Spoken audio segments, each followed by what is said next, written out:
Hell's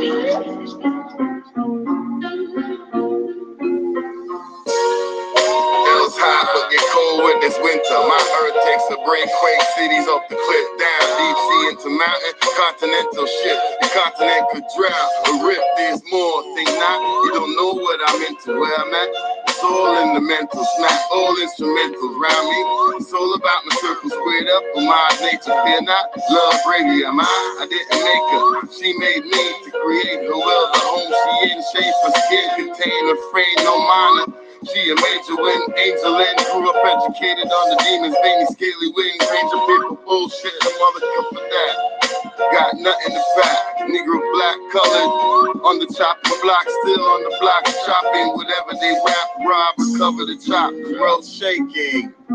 Still my words, just take it in, hear me speaking out your ear holes. How can you retain a quote? Stop, your brains bang, shot, but still you won't crow. Commander in chief, masters turn sheep at the battle. We stay chattel to eat, and wool from my white beats. At times a werewolf, they attack me and turn food for the garden. Cold water make a black sea. Black male, black coat, black blue. Black list, black ball, black shoes. Black male, black cheese, black news. There's no such thing as black man. Black male, black coat, black blue. Black list, black ball, black shoes. Black male, black cheese, black news. But no such thing as a black man. Roses all red, green, gun, copper, shot, pop, bust, and he left, didn't leave no weeds, no seeds. I'm his skull and his backbone ripped with his voice tone. Moms are saying a heartbeat, consanguinity though. Got some more fights, now I'm civil. I get you with my pen, no more dog fights or scribbles. Enforcing treaties, I'm a caustic greedy, dressed in costumes to greet me. You think you know how this is gonna end, really? Show the beginning. Apocalypse now, the dead don't know about the living. And why I can't kill them, and why I try to lift them. Stand, more mass don't make you a bigger man. It's mental. You just keep going. Black male, black coat, black blue. You just keep black list, black ball, black shoes. Black male, black cheese, black news. There's no such thing as a black man. Black male, black coat, black blue. Black list, black ball, black shoes. Black male, black cheese, black news. But no such thing as a black man.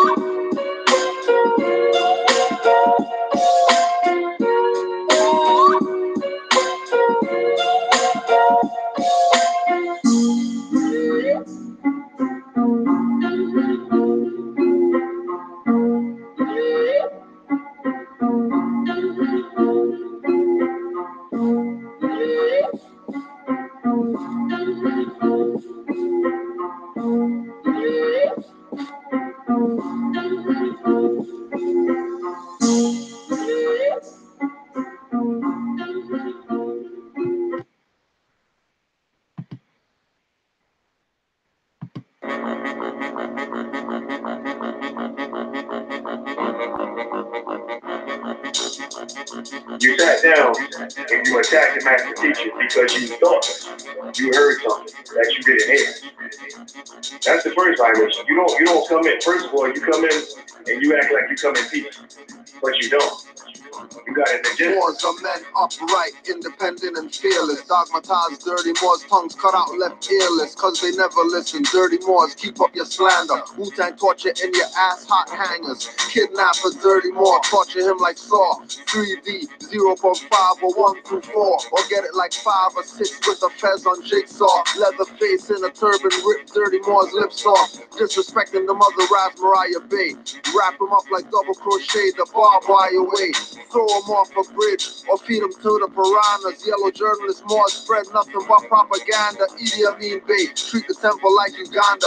Dirty Moors like foreigners, crush the dust like ganja. Not worthy of being Moors, we call them dirty Nehessus. Solomon Seal spell command 72 demons to get you. This is what the temple guys actually said.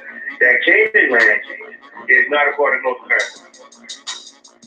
Canaanland is bigger Yo, it's ignorance, man. I mean, come on, you're talking about the same landmass.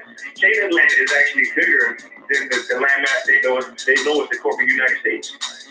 Almost twice as big. And if they had any sense, they could just go to Google and they can type in North America and find out North America goes all the way up to Greenland. But they're ignorant. They don't want to do that. They just dealing off emotion. You might hear hoarse voices, two frog faces, and hoots for feet. Demons we run with, spit fire with gold wolf teeth. Keep playing, forget back teeth. New Moors are an issue, get Ginsu. Maybe a dream visit from Ishnu, a nightmare to never end and always continue. Cold as an igloo, dealing with my trust issues through vigilance. Active Moors are militants, SPLC dirty Moors call that sovereign citizen. Lying for views, they notice all the empty pews. Benz need gas and fixing, but not enough dues. Pigpen Bays sell you out for peanuts, claiming that we nuts. For teaching birthright street level, keeping it beat nuts. To any members of the MSTA that's out there listening to what I'm saying, please get it through your head. I don't have a problem with the MSTA. I got issues with Teacher Kendrick Lamar, stay surrounded by feathers. Dirt is guilty of fraud if dually scrutinize their ledgers. Getting proclamations from Morocco, disrespect us. Corporate city only recognize people's court jesters. Hand in their back, Moorish puppets and minions. Never get the human rights recognition like Moors near Virginia. Commonwealth, for active Moors knowledge, the Commonwealth. 30s claim more, but really on the straw man help. Authenticating a birth certificate, that's not significant. Civil little more two status syndicates. In more face, watch them two more status Indians claiming Turtle Island are lions so intricate. long days and long nights. But this message needed to be heard.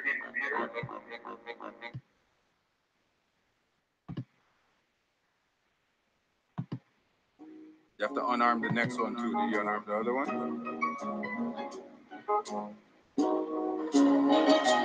Good.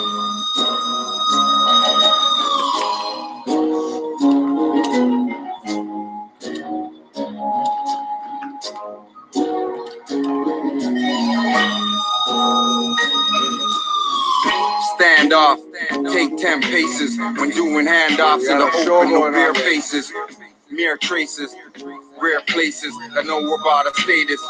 I mean status. What's the stasis? We out the stratus. Mr. Universe, code name Tony Atlas. I was gifted with this. Why you talking about practice? Really? You talking about practice?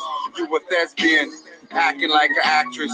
You a lesbian, type back on the mattress. Christian, Protestant, Anglican, Baptist, Pentecostal, Lutheran, all Catholic. Ancients have returned, truth is in. Stop the slackers, they do anything and everything to get you off your axis. A time to move forward, a time to wait, a time to love, a time to hate, a time to hug, a time to refrain from embrace, a time to smile, time for seriousness on the face, a time to be on point, a time to make mistakes, a time to be small, a time to be great.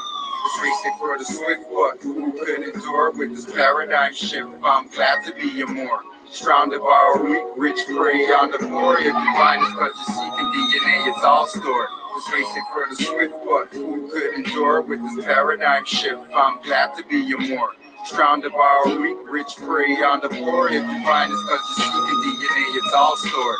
Time to preserve life, a time to chill, a time to act hype, a time to chill, a time to do what's right, Allah's will, a time to make lower self, take you on some drills, a time to reach heights, a time for depths, times when you speak, times quiet is kept, a time to stay awake, actually we never slept, time to get resuscitated, time for losing your breath, a time to pass, a time to resurrect, sun sets, then it rises. I know it sounds complex, still no surprises. Try grasp the concepts. Open your eyelids, change your literature to change your mind. That's what I did. You on the fence? Undecided? Take time, don't worry, she provided. It's delicate when ideologies colliding. Just racing for the swift, but who could endure with this paradigm shift? I'm glad to be a more surrounded by our weak, rich prey on the poor. If you find us cause you're seeking DNA, it's all stored.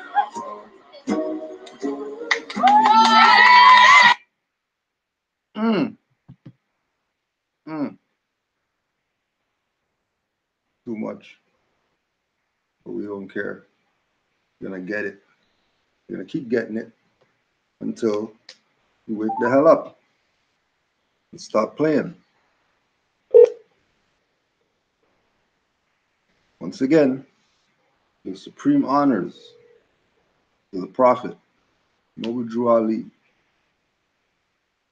Supreme honors to the Prophet, Noble Drew Ali. There's a lot more. We give this man high honors. Give him high honors. So we left off yesterday.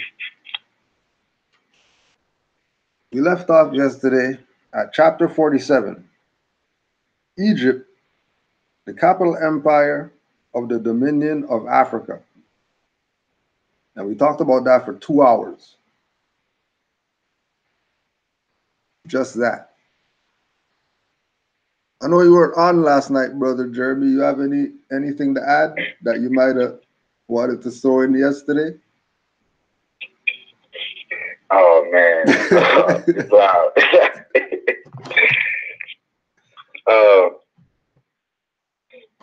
Basically, with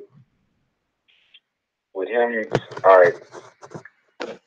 When you read, you know, certain texts, because it's not, you know, like widely known, but the prophet knew what he was talking about when he, you know, even with the whole chapter 47, the everything but 47 included, because I have a unabridged dictionary, Western unabridged dictionary, and in here, the definition. Hold on, let me go to it.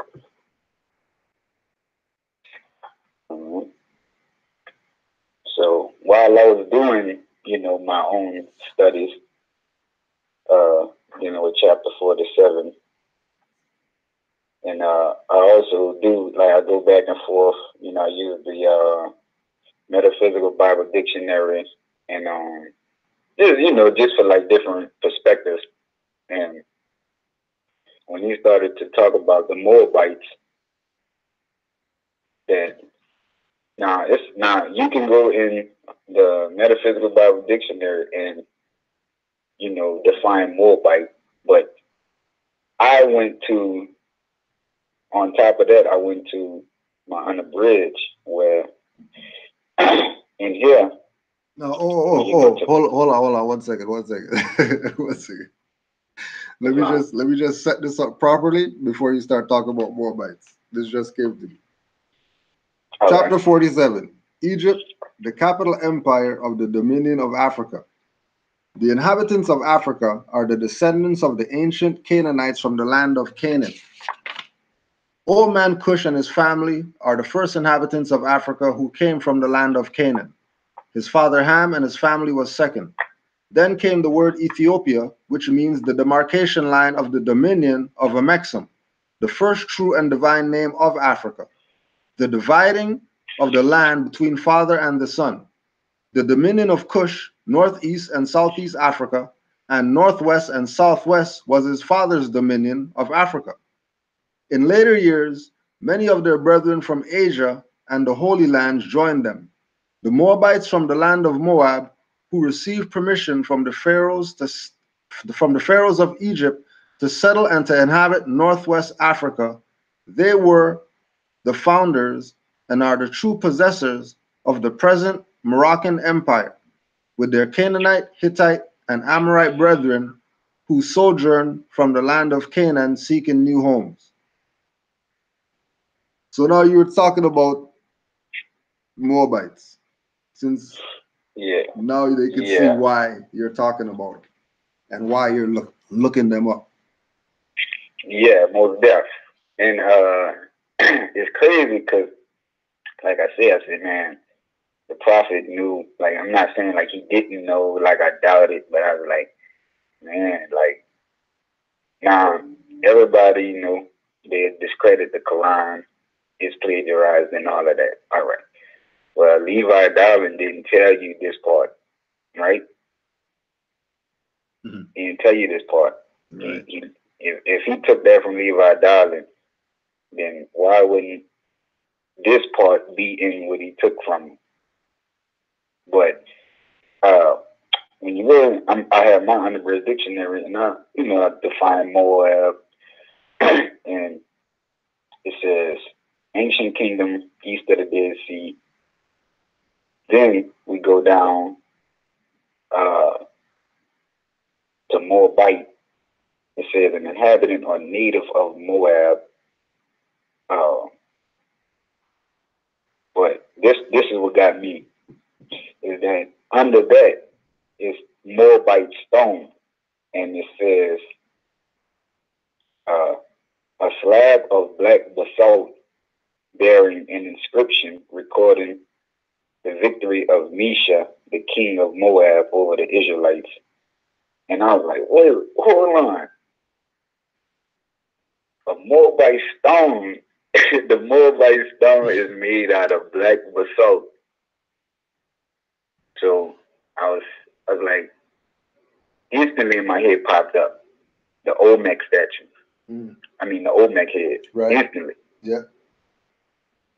So this is why, people, you have to use your common sense while you're doing your studying, because most of the answers and the key points and the connections are right in front of you. It's just us who, refuse to admit it or make the connection.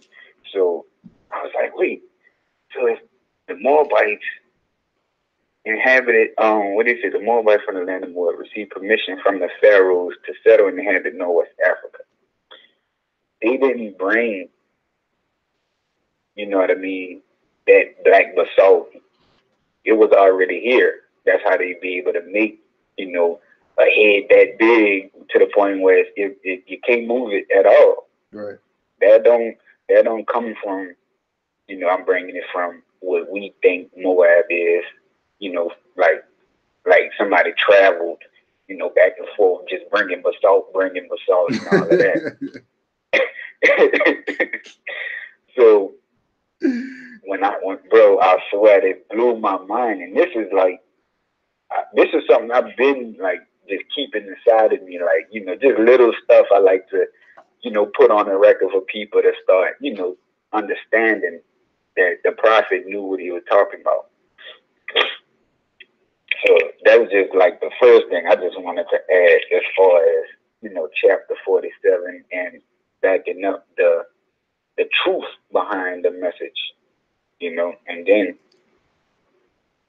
we know like Moabite, Canaanite, Hittite, Amorite, all of these, it's no separation. Mm-hmm. That's why he said the brethren, Right. But yeah, that's I just wanted to put that on the record right there. Islam.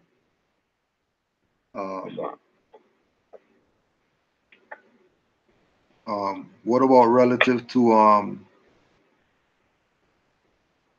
the idea of over here being Morocco?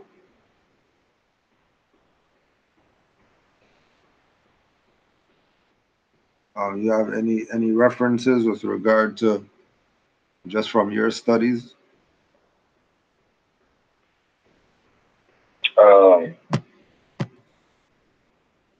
I have a couple, but like I say, what is it called? Damn, what's the name of that book? I think it's White Slavery in the Barbarous States, where the more he gets in and start talking about, the dominions and like the longitude and latitude and all of this, but it's a part in the book I'm looking for right now. But in that book, even like that, and in the same book, he's talking about the same treaty. I'm looking for it right now, but just because I like this is instilled in my brain, like There's a part in that book where he says back then they called it was such thing as an African Barbary, but where we at right now, this was considered here it is right here. That this is considered American Barbary. Now this is White Slavery in the Barbary States, Charles Sumner, originally published 1853, right? 1853. So keep that date in mind. 1853, right? And I'm gonna just go to it. I think it's on page 4 if you have the text. And in the middle passage, oh, matter of fact, he states it. It is placed between the 29th and 38th degrees north of latitude, occupying nearly the same parallels with the slave states of our union. And he referring to the Moorish Empire right now.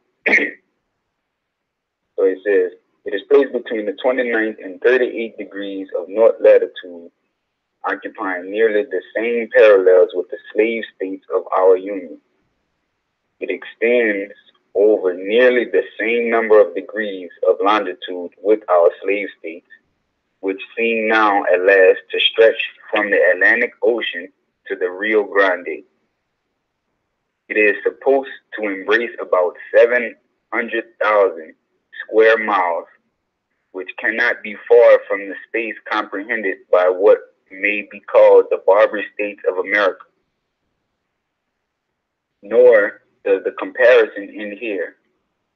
Algiers, for a long time, the most obnoxious place in the Barbary States of Africa, the chief seat of Christian slavery, and once branded by an indignant chronicler as the wall of the barbarian world, is situated near the parallel of 36 degrees north latitude, being the line of what is termed the Missouri Compromise, marking the wall of Christian slavery in our country west of the Mississippi.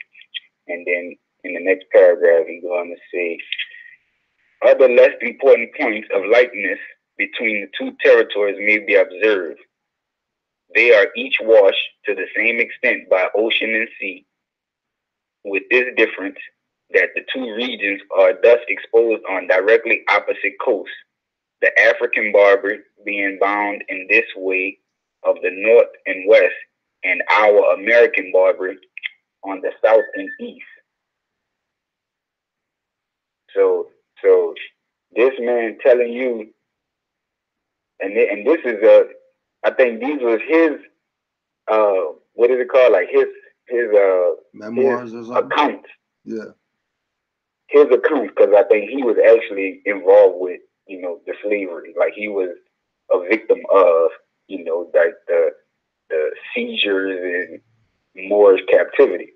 So that's another book that people can read also in here. He speaks on the same treaty that everybody's saying is a farce and all of that. All in this book, White Slavery in the Barbary States by Charles Sumner, originally published 1853. So that alone, like it's just little things that once it match up with something you never heard, because mind you, the prophet came and told us all something we never heard before. Like, you never heard of Black History Month? Never. So when you do your studies and you reading, and there's a lot of stuff that coincide with everything we heard before. Trust me, like we heard slavery, we heard we was a part of, we was the slaves, we heard about can't be, all of that. Mm-hmm. So use that same connection when it starts to point towards that little text you've been reading, like chapter 47,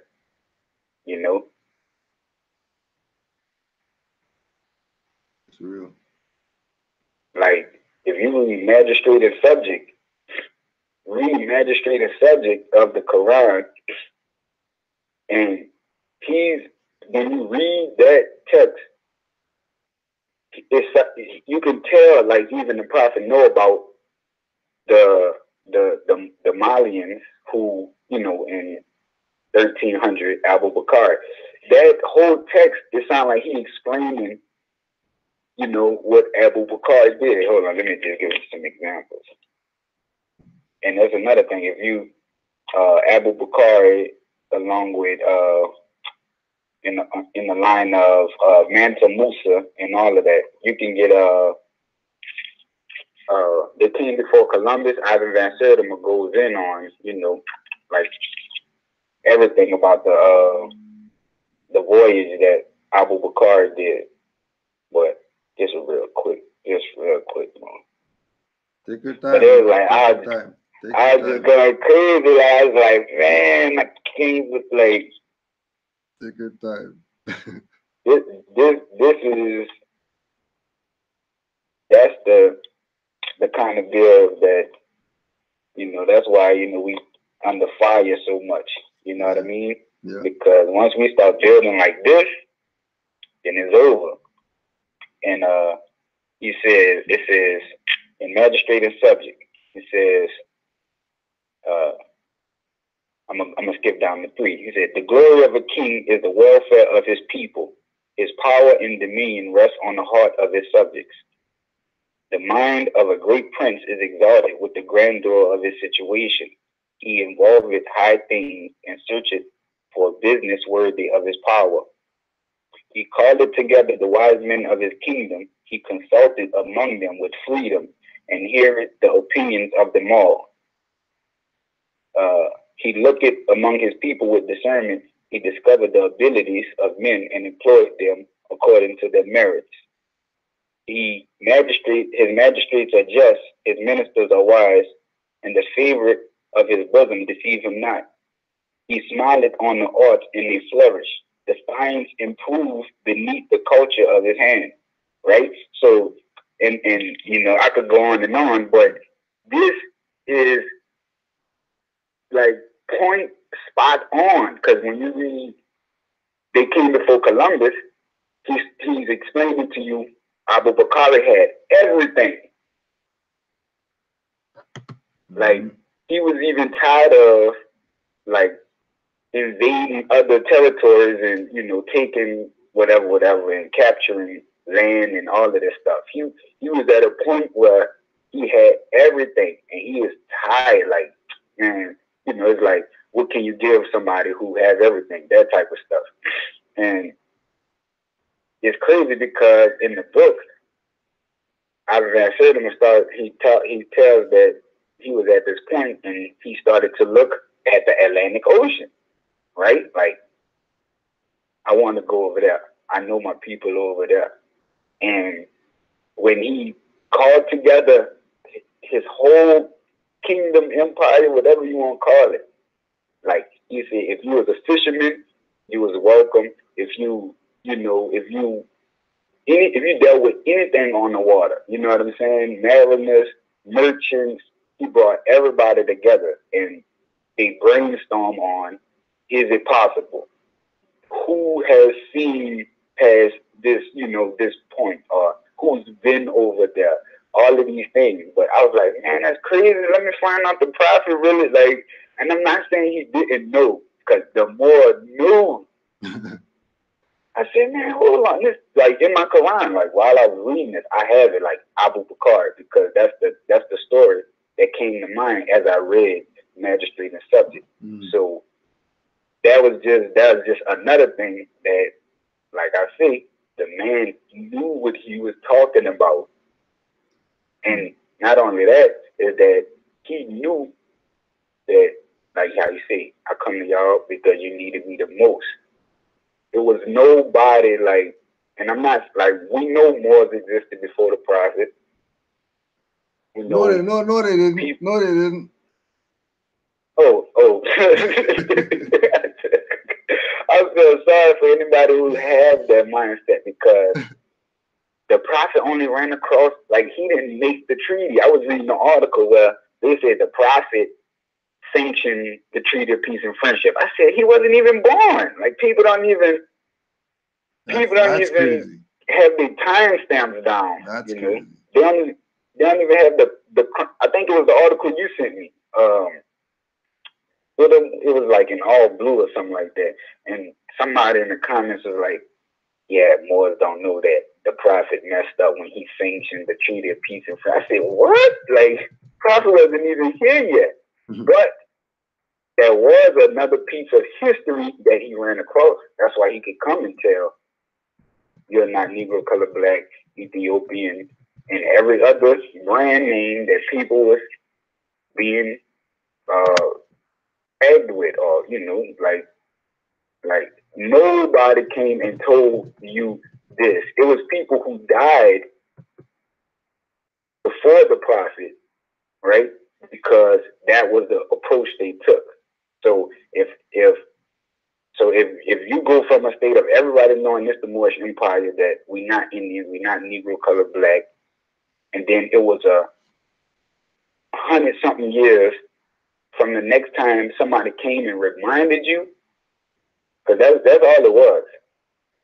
It was a reminder. That's why he said, if I could get you back to think, that's if you go back to thinking, that's a reminder. You know what I'm saying? Yeah. Like if I could get you back to thinking, you're for yourself. Going back to the Indians wasn't thinking when they signed treaties with somebody who had to sign a treaty with us. You can't be thinking if you about to go sign a treaty with, you know what I mean? Like, but man, it's just crazy, man. I yell the floor. And then people are gonna play around, draw all these words, and tell you that they're just here to make you think. Oh yeah, and that's another thing, because you can't make somebody think. You know what I'm saying? Like, they have to take that up on themselves. Yep. Right. Which goes back. That's why he said, if I could just get you. That sounded like he probably was like on his knees with his hands, like, man, if I could just get you to thinking, like. Because you have to do it. I can't do it for you, and I'm the prophet. Real talk, like I can't do like it for you say. you. I should leave you Moors, right? The Moor came, like, this man gave you everything to save a nation and told you to save yourself. And if he said that, and then later he said, I should leave you Moors, what does that even say about the Moors at that time who was around the prophet? They still wasn't freeing themselves. They still wasn't getting themselves to think. You know what I mean? They wasn't trying to get back to thinking. They was looking for the same thing, like right now. Like right now, who do I go to and I get my papers? You know, it's all over after that. Or I'm in the Moorish Science Temple, my problems are no more, you know. Or I don't really want to study law, but if I could get with a bunch of people who know law, then maybe they could come in my assistance and stuff like that.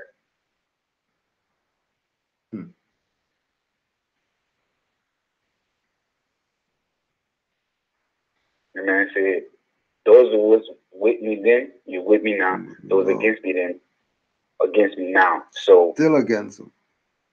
Like, for real. And I tell people all the time, I say, the demons don't die. So it was never a time in history where it was all good and we share. You know, that's false.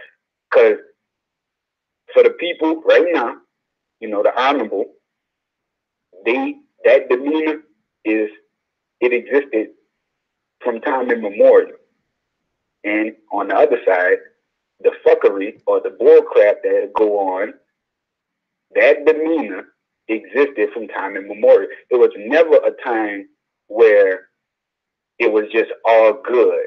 That's why peace is what civilized the nations. You know what I mean? Yeah. And so that's one of the if principles. We don't want to, so what's Islam. up? So what's up? It's real simple too. I guess since people got this big problem with the word Islam, okay, because we all know that Islam did not start with Muhammad, but you have some unstudied people who would, you know, propagate that as well. That's some new religion, that Christianity came from offspring of Christianity and all that. So,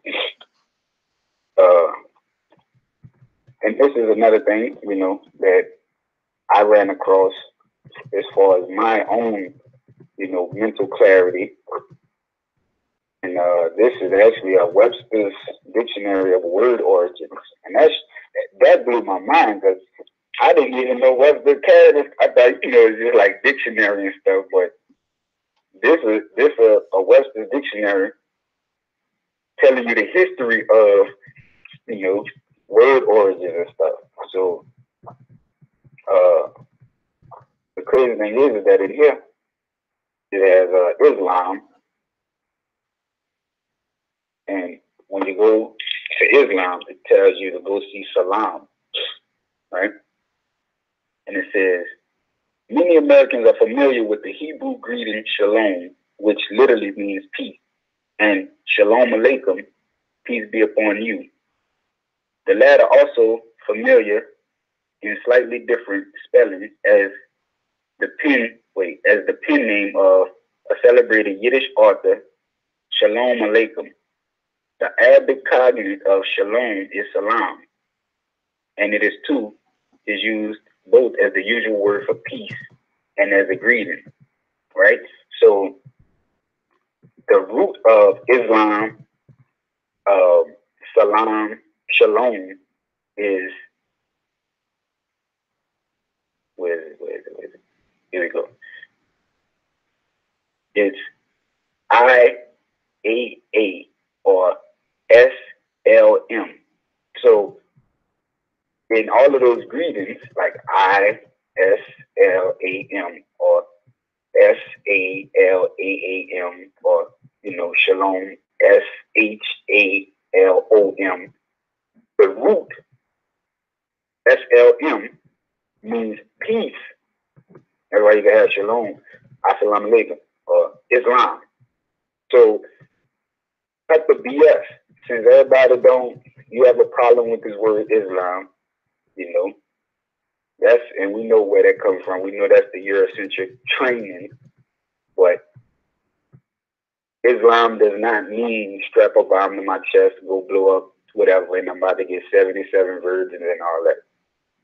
Islam didn't start with Muhammad. You can go read the Quran. It tell you that in the Holy Quran alone, that, you know, like, what you bringing isn't from, like, you didn't bring it. You only restoring it. Like, even what's the dude name, man? Manly P. Hall in I think it's the Origins of the Rosicrucian or whatever, that he even put it in there that Muhammad basically say that he didn't bring anything. He's coming to restore the primitive religion. So if the primitive religion was peace, right? I mean, everybody needs to be on it. If this is what civilized and cultivated the nations and the people and all of that, that's why he came back to do that, because, like, going back to what I said, it was always some turmoil, and it was always in between us. Before the creation of the European that you think is your detriment and downfall, it was us. Like, it was us who had participated in the experiment. Wasn't the European there?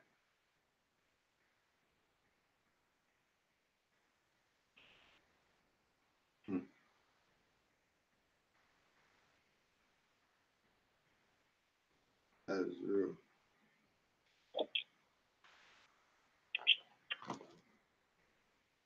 But yeah, boy, I yield on that one. There's a lot more. So we were talking about these inhabitants of Africa that are descendants of the ancient Canaanites.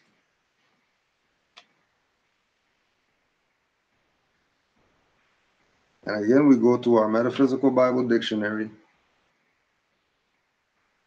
Again, like the more was saying, you know, we know Noble Drew Ali knew, but it's just crazy when you go check.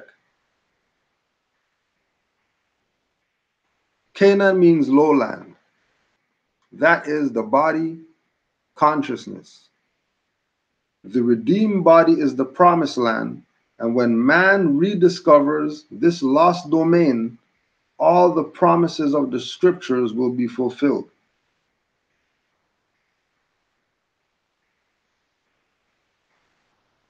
Now, certain people came and told you that they seen the promised land. What are you talking about? Somewhere, looking somewhere. The promised land that they saw was the redeemed self. They saw the time when all their people are going to realize about Noble Drew Ali and what he brought.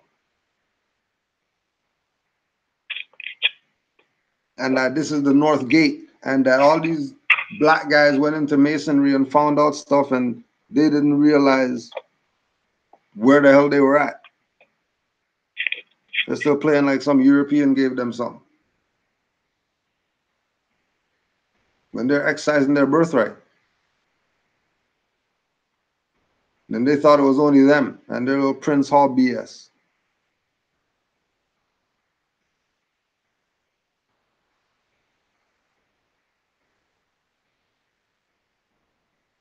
When man regains his lost estate, is what Noble Drew Ali said.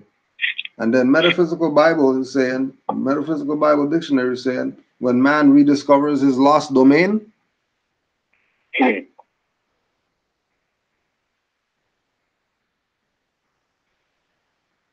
what level was he on when he put out the divinely prepared Circle 7? The divinely prepared. Because this would always be divine first. No matter how much paperwork you want and cards you want and plates you want and all the stuff that you think is what this is about.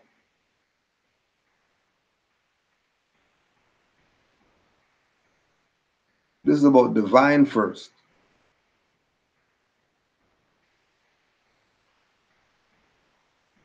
So now you see why Canaanite temple was first.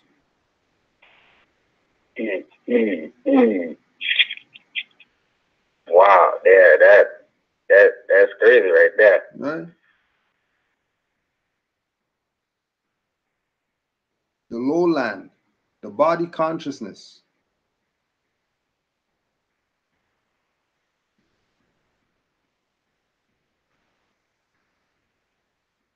And you know what? It's crazy though, because the more Jonathan Bay has the book, Your True Moorish History. I was just gonna get out my head more because I'm looking at it right now. Islam to Jonathan Bay. Islam to that more. I'm looking at it right now. Man. Your True History. Canaanites. Moorish Americans. Go ahead, Moore. Sorry to interrupt you. Nah, that I just wanted to put on the record that, like what you said, right? You just say that that's why the prophet, established or, erected the Canaanite temple first. Well, in the True Moorish History, the Moor breaks down, American and, where you get words like Canaanite or, basically meaning to stand or to stand tall. Yeah. The first pillar, the chief cornerstone. Man, but that's what I'm saying.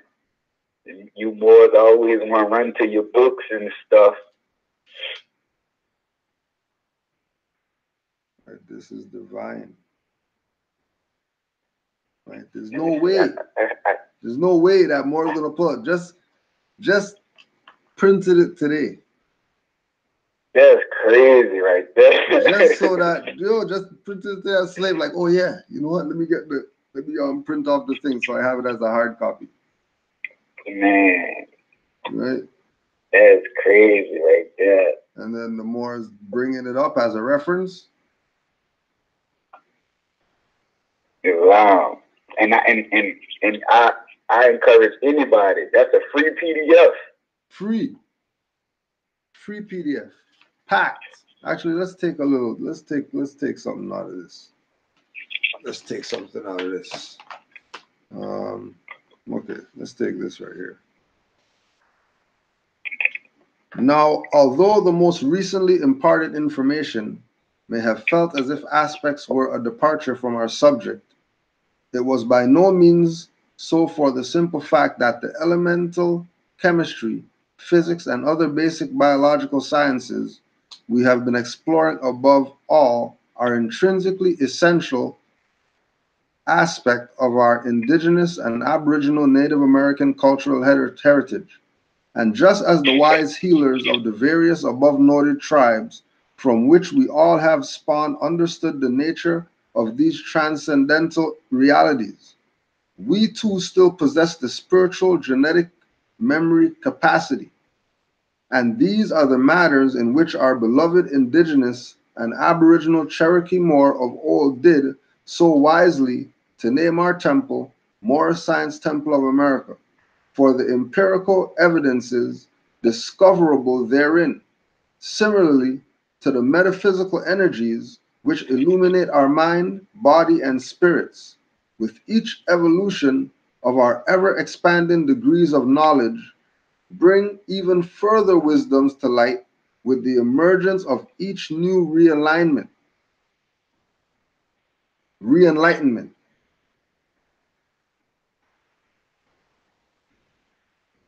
Right? So this is not just something for you to take from the surface. It's always about going deeper than where you were. Because there's always more to be revealed.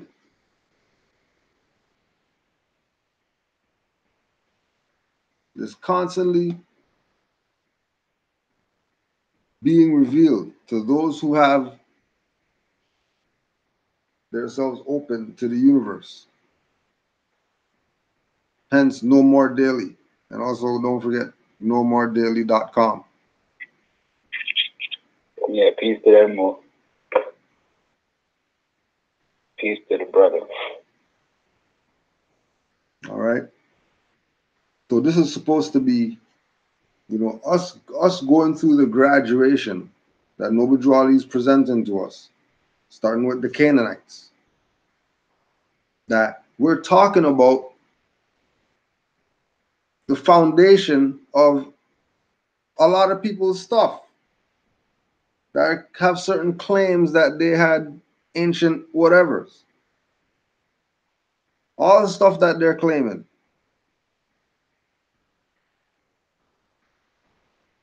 Especially Israelites. Especially them. Goes right back to the Canaanites. The first inhabitants of Africa. That's really a Mexam.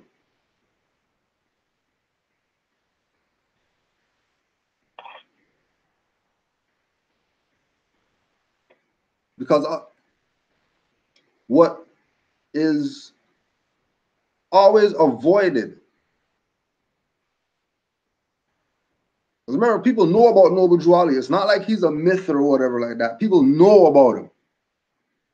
If you bring him up, people are, okay, yeah, I heard about that name or whatever. Okay, fine.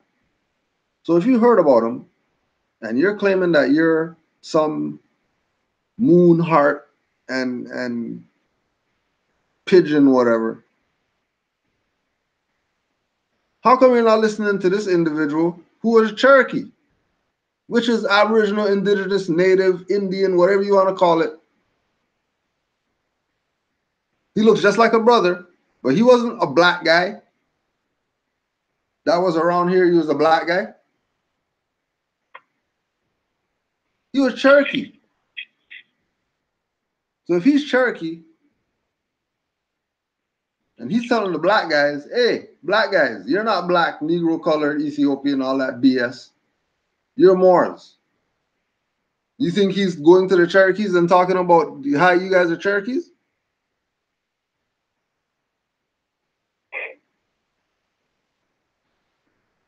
But they're not going to back him like they back all the other so-called prophets of the native Indian, whatever. You name one, they back him or her.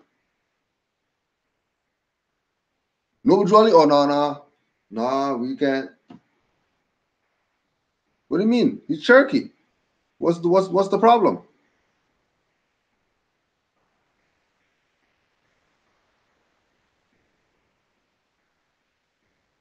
The issue is that these people want to avoid him. No one wants to deal with the facts that he presented, that people are going to play around and talk about this fairy tales. Why would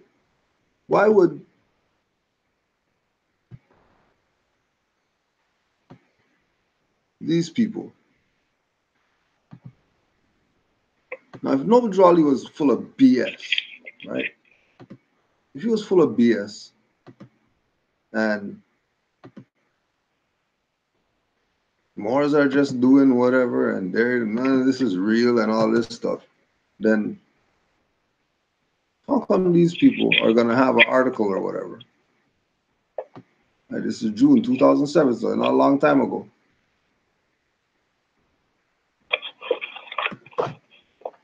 Questioning about people claiming Israel's and stuff like that when there was stuff before you. What are you talking about?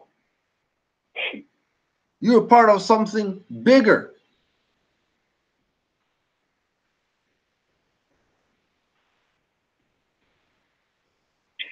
You're playing around like you're not part of the conglomerate, which were Canaanites. Multiple people were part of the Canaanite nation.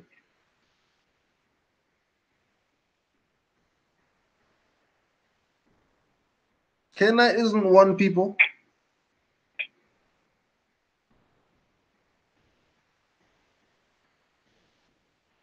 Brendan C. Benz, the ancient Near East today, the land before the kingdom of Israel.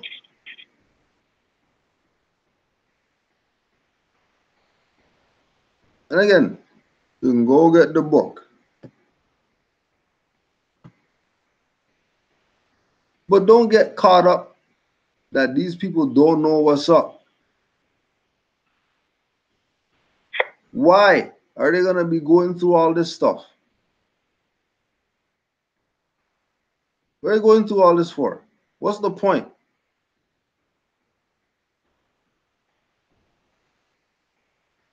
Because people have been talking BS.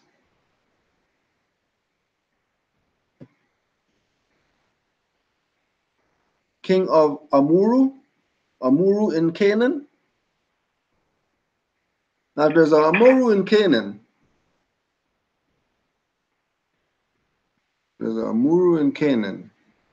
then Moors is MU and MU is Mu Atlantis and Amuru is Ameri, and there's way more going on. And Noble Drawley was taking us to all this by talking the way that he was talking. You're not talking about ancient Canaanites for you to play modern with this. He's being specific. Because he's not just talking about when there was a piece of land called Canaan. He's talking about when there was a nation called Canaan. And all these other places were kingdoms within it.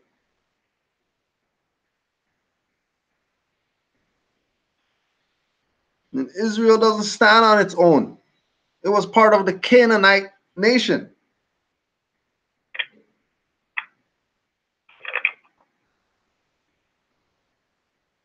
That's why the Jews in Harlem could say that they're Moors. Because they already know their foundation. If they're talking about their L's and all that stuff, that's Canaanite. That's not Israelite.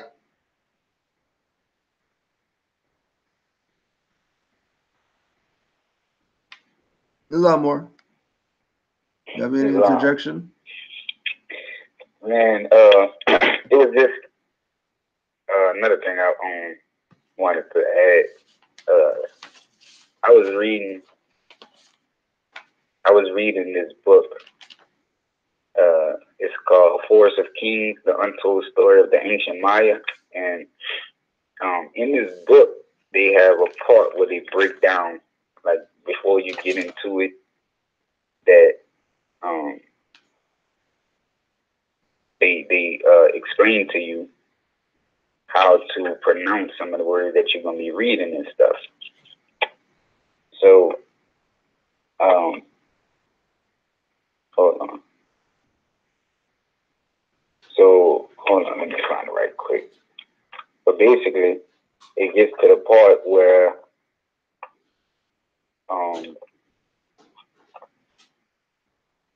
they explain it right here.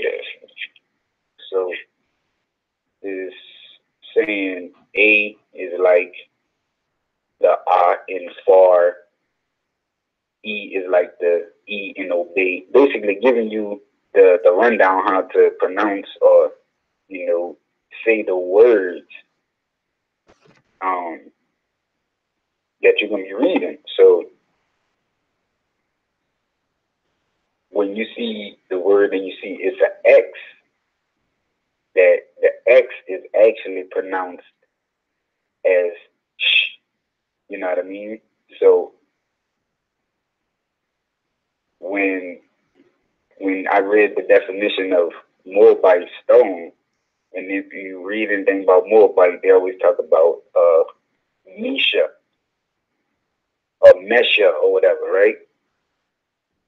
So the Moabite stone, being made of black basalt, we have statues that is in the same area where, like I say, this book is talking about the ancient Maya, and we know they descend from the Olmecs, right? Mm-hmm. So when you say the X is pronounced as sh, so when they say Misha, right, is really saying Mexa. Well, you will see it. So when like, okay, the example, this is a Mexum, right? But if we was to speak in the same tongue as the quote unquote ancient Maya and the ancient Olmecs and all of that, that when we see a Mexum, it would really be spoken as a Meshum, right? Mm-hmm. So that's just another connection,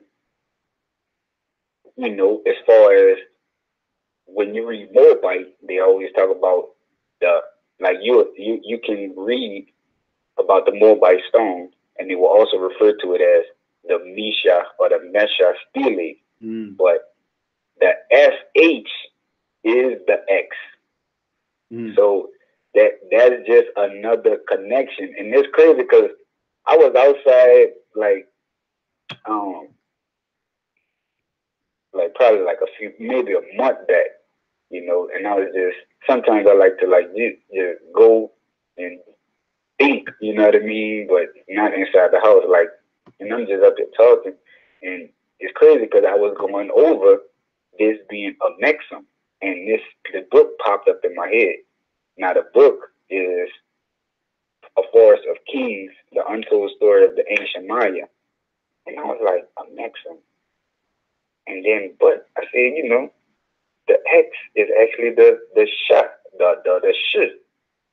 And once I, you know, thought that, it snapped into the definition of the Moabite stone, or what they refer to as the Misha or the Mesha Stele.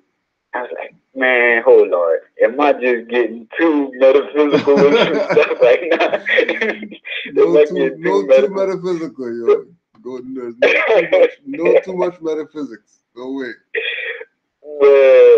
But that blew my mind. I just wanted to put that on the record too, because, you know, speaking what you're saying, that we all the same people, you know, and Canaanite, even Phoenician, Carthaginian, no matter what the name is through the history, is coming from the same bloodline. You know what I mean? Like, even like in his book, it's some cities, like, it's spelled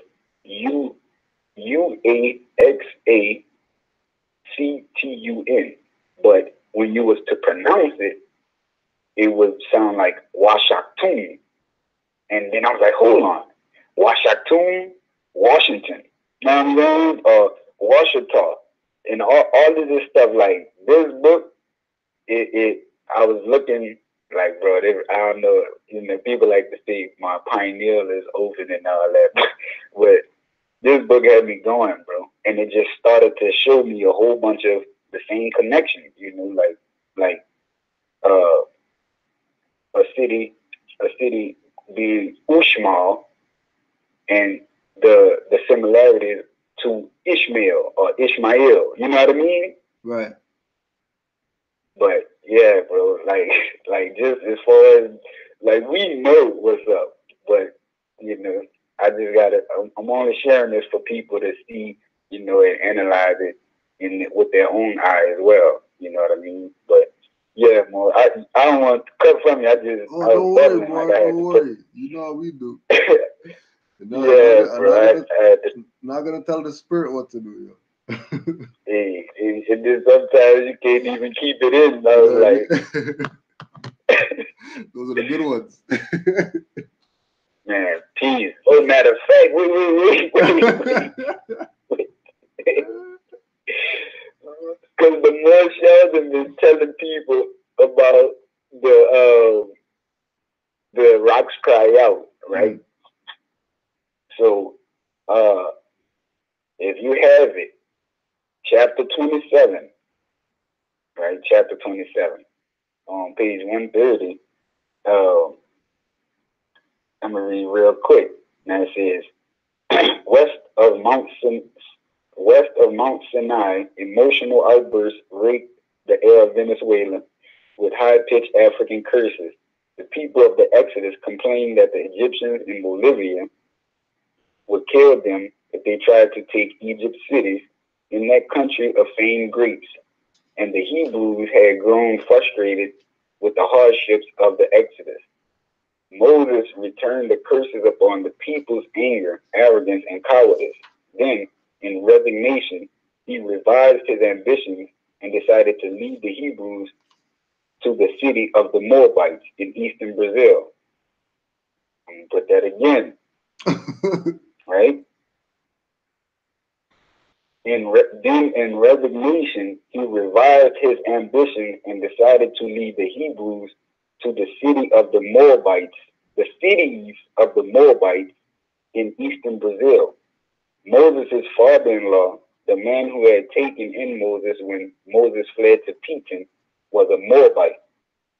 With his Hebrew army cowering from the idea of fighting Egypt for a great rich Bolivia, Moses sent messengers to rulers in Guyana to request permission to pass through Guyana, which is Edom. Now, in this book, when I read this, you know what's sitting on the side of this passage? Chapter 47. Like, this is mine. Like, I don't like to, I ain't trying to say things for oohs and ahs and all that. Like, this is real. I write in my books. And when I read this passage, I just put chapter 47 next to it because Didn't they ask for permission and all of that from the pharaohs of Egypt? Like, I like in this one, it was kind of scary because, well, not even gonna say scary, but I know people be studying the prophet. Like, Horace Butler, he knew about the prophet. If you read James Allen As a Man Thinketh, you know he know about the prophet. Like, this not some, you know, like some mysterious, like, fake folklore that only a few people know about and all of that. So when he said that Moses sent messengers to the rulers of Guyana to request permission to pass through Guyana, which was Edom, it goes back to the Moabites from the land of Moab who received permission from the pharaohs of Egypt to settle and inhabit Northwest Africa. They were the founders and are the true possessors of the present Moroccan Empire with their Canaanite, Hittite, and Amorite brethren who sojourned from the land of Canaan seeking new homes. And not only that, is that in the same book, it might be in the same chapter, where he explains that on one side of the river, it was the land of the Moabites, and on the other side of the river was the Amorites.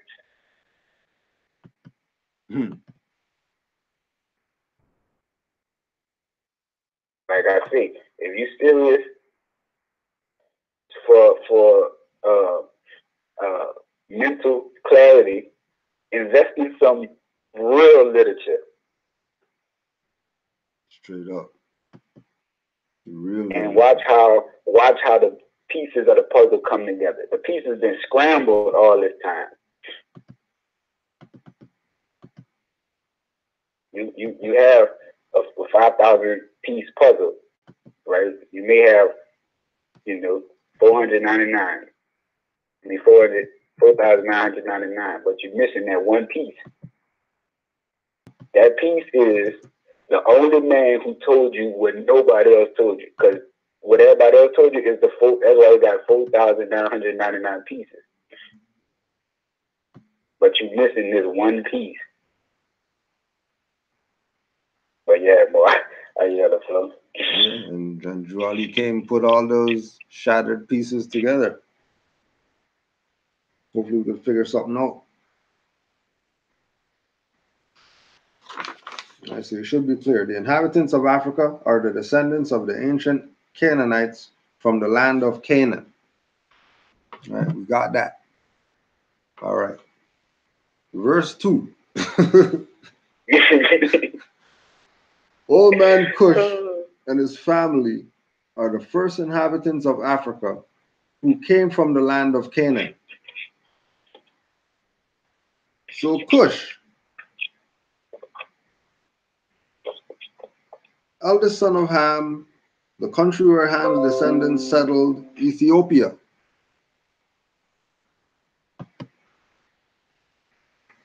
And again, Nobujwali said that you're not Negro, black, colored, or Ethiopian. Which is why he stopped calling it Canaanite.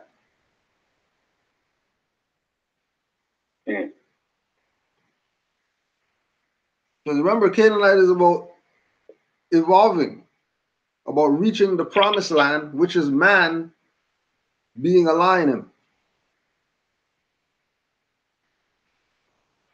We went through the stage. It's supposed to be a transition. Metaphysical meaning for Cush. Ham typifies the physical in man in its very biased material sensual expression. The physical has always been looked upon as something very material and as being void of intelligence and spirituality.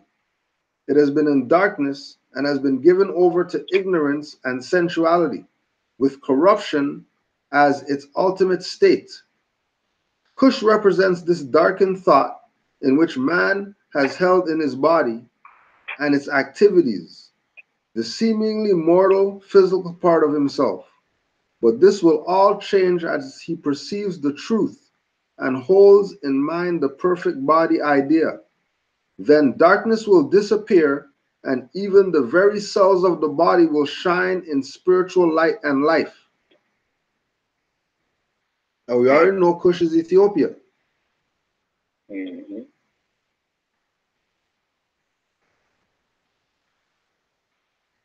So all these metaphysical bodies that Noble Drew Ali is making reference to are relative to the Moorish movement and how that started and transition that went through. Man being in this shell, trying to figure it out, coming to conclusion that, damn, you might have been in the shell many times before.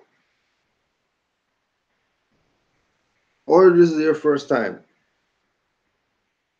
And just like a baby, you're mesmerized by all the BS here. And then you go from a baby to an adult, still mesmerized about the BS here and all this external, all this mortal, physical part of you, which is all the external stuff.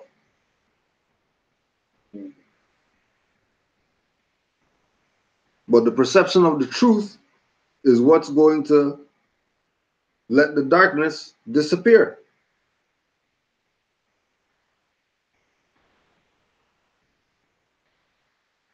So just remember, even though we're talking about the land of Canaan and old man Cush and all that, know that the Moorish movement started with the old Canaanite temple. Mm-hmm. And there's an energy behind connecting yourself to the ancient Canaanites.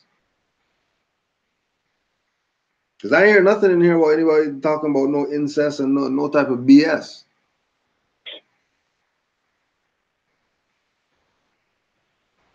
But again, they've always known that controversy draws the people. A little controversy. And it's like I'm reading along with you too. You know, I got mine out. So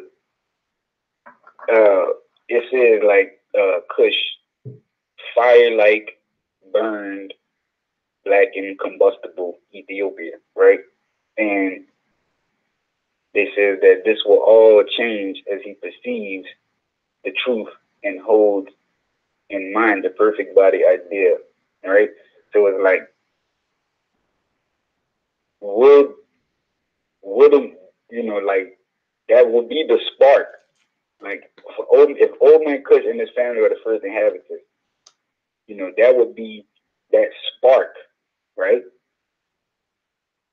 Or that fire, you know what I mean?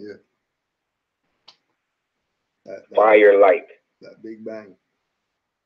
So that is even crazy because the prophets say, I can't wake you all up at the same time, right? Mm-hmm. Y'all will tell something up. But we can see that in two ways because he could be talking about, you know, like just like right now, if back when police shootings was being played on the damn news and all of this, that it was a bunch of quote unquote black people who would get fired up over that, like, oh man, this. That's what old, you know, people march around Black Lives Matter and stuff, right? You gotta understand, it was a time where it was airing live assassinations, genocide over the TV now, you know. Yeah. So either way, like when you unconscious, you know, you surrounded by darkness, but you still can get fired up, or you still are combustible. You know what I mean? Like right now, just when the people got kicked out of Starbucks, arrested for going, can you sit in Starbucks? Like all of this stuff, like it don't take nothing for these people to just, you know, get them hot or get them combustible. Yeah. And we know that, you know, as above, so below, left, right, up, down, on, off, that once this will all change as he perceives the truth and holds in mind the perfect body idea. Now, that's the fire, right? Because that's the metaphysical now, like not the lower self where, you know, you're ready to go, you know, throw rocks in people, businesses and all of that stuff.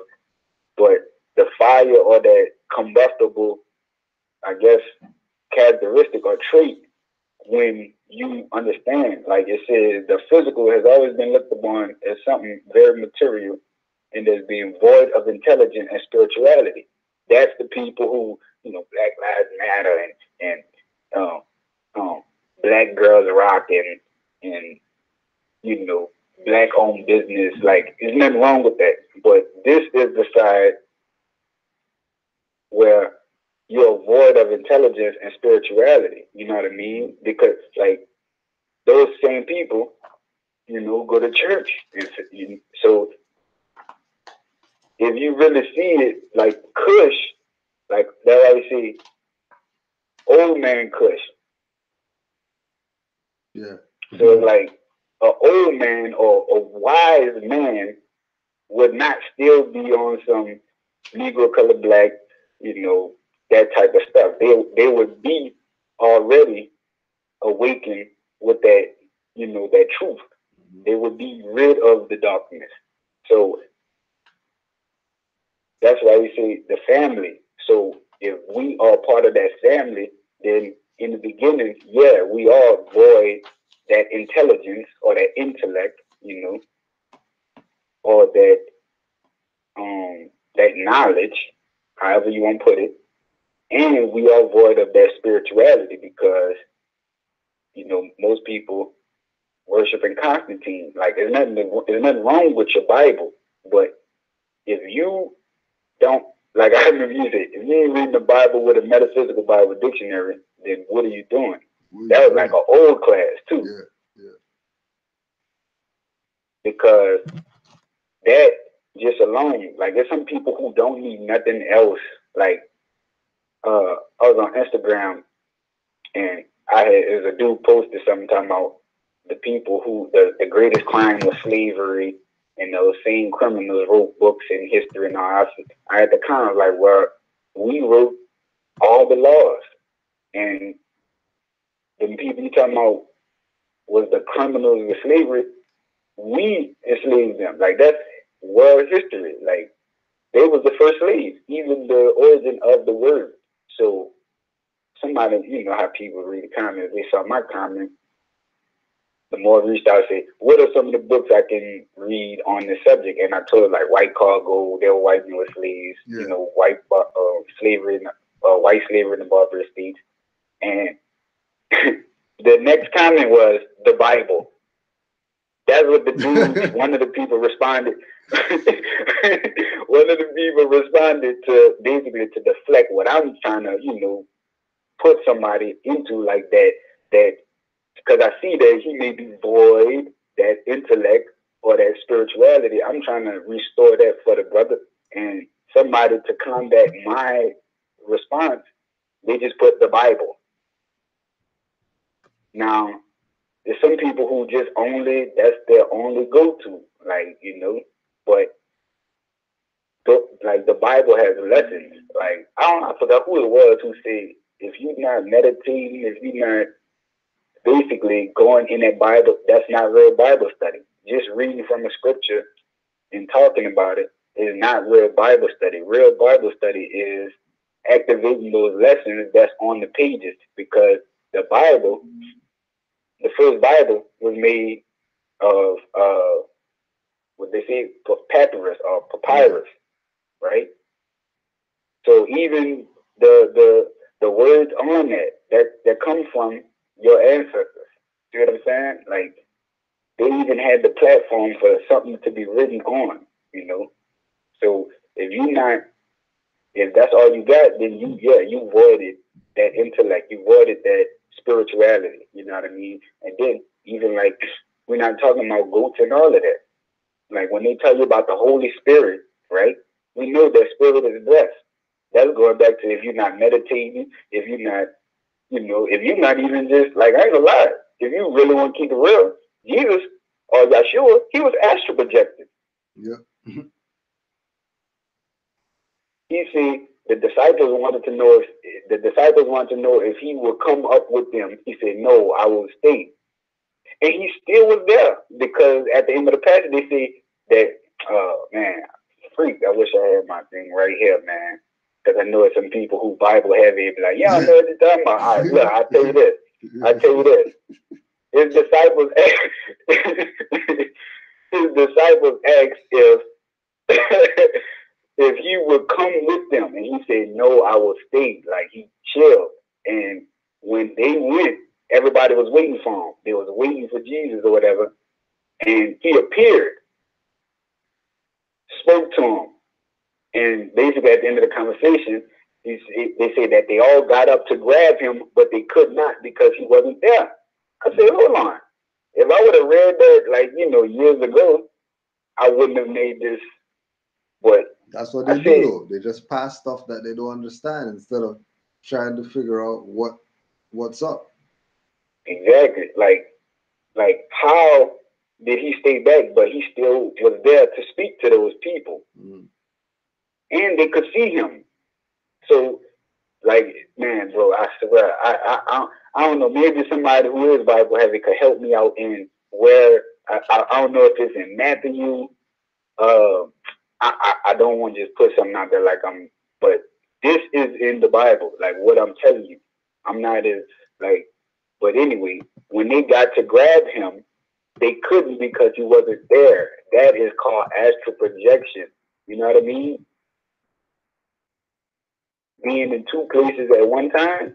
The man walked on water, and the man walked on water and told what's the guy? Was it look, bro, I'm gonna just keep it real. I never it wasn't until like recently, so I'm not as sharp with Bible scriptures and all of that, but I know the stories, bro. Walking on water, there's no one out here who can do that. Not because it can't be done, it's because you're not accessing the true science and how that can be done. Like another part of the Bible where they asked Jesus, how could you see into the future? And he said, how come you can't? Like, it's so many lessons in there that even, the sorcerer who's on the pulpit, he is trained to make sure he don't go into that. You know what I mean? Or fully explain that and break that down to you and say words like, that is called astral projection, ladies and gentlemen. You don't see people clapping, because he's really giving you the truth. He's trained or taught to get you moving. Like, he knows what he knows. Like, I done talked to my mama about the same stuff I'm talking about. And, bro, I've been, like I say, my mama, they subscribe to Constantine, unfortunately, but that doesn't change my position. But I've had talks with my own mother, and I say, Mom, do you know this? And, Jesus was doing this and all that. With the spirit of his breath and all of that, to talk about meditation and stuff. Now, coming up in the church, all of this stuff was devilish. Like, it was being devilish, but they reading from a book that's talking about something like, I had one Bible. In the beginning, it's telling you, don't subscribe to Islam, Judaism, astrology. This is in the Bible, like the front of the Bible, telling you this, basically saying this all you need. I think it's like the preface. But this is the sun book. This is an astrological guide right here. They talk about the Pleiades and the Bear and Orion in the Bible. What they got to do with anything?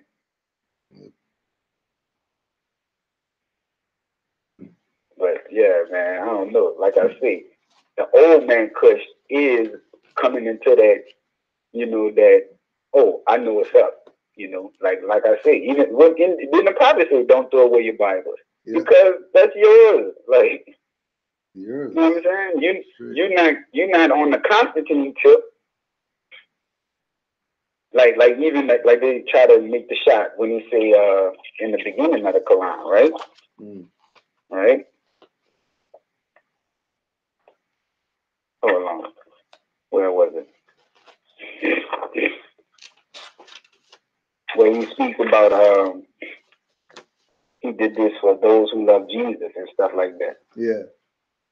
Yeah, here it is. Dear readers, do not falsely use these lessons. They are for good, peace, and happiness for all those that love Jesus. Right? He's not talking about, he used this to convert you over. Like, you can keep that Bible. Let me tell you more signs. Let me tell you the signs. Yeah, let me really break it down to you. Yeah. Then, as soon as you flip, he start talking about the cherubim and the seraphim. Yeah. Yeah. You know, the fall of man. There was never a time when man, all of this. So I mean, even with chapter 47, all that is Bible stuff. Cush, Canaan, Ham, come on, Ethiopia, now. you know, all that is Bible stuff. Canaanite, Hittite, Amorite. But another thing, kingdoms and Egypt. Yeah, and man, all that bro. is Bible talk, bro. All that is Bible talk. Come on now. And not only that, though, right?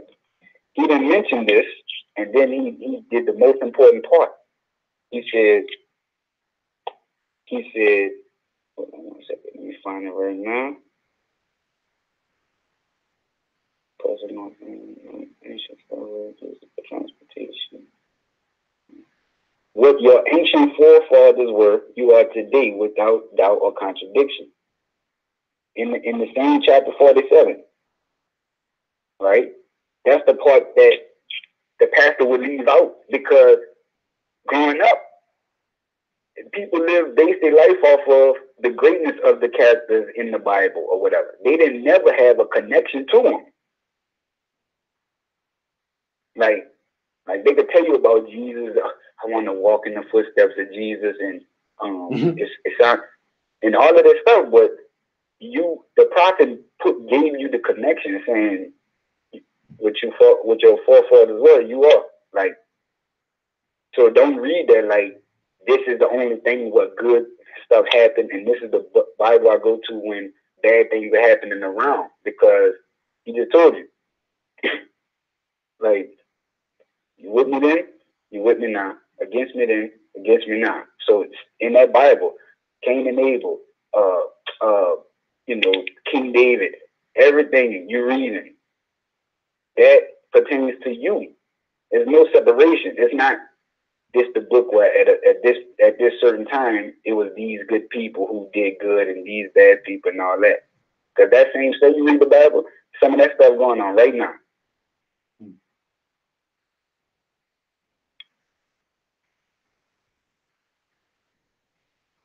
But yeah, more year to fill. There's a lot more. That's crazy. Oh, he really like put certain things in place. Like it was like freaking thing with the breadcrumbs. Like he put down all these breadcrumbs. Because he could give it all to us, but if you give it all to us, it'll turn our brain to water. And then if you give it all to us, then he's going to wake up everybody at once, then he can't do anything with us. So for those who are willing to seek and find, they'll be able to put the pieces of this together.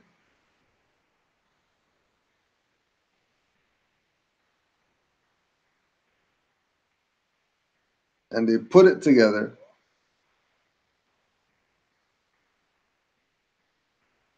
Like, so he's heavy. He's heavy. His father Ham and his family was second. Then came the word Ethiopia, which means the demarcation line of the dominion of Amexem, the first true and divine name of Africa, the dividing of the land between the Father and the Son. Now, let me just check. Oh yeah, because it says both. It says so. So in the metaphysical Bible, when you go to Ethiopia, it's going to tell you see Cush. So you know. And then again, letting you know why Noah Drawley said that you're not that. You're not Ethiopian. You are not Ethiopian. If you are claiming something, Rastafarians, you should be claiming Kush or Abyssinia. As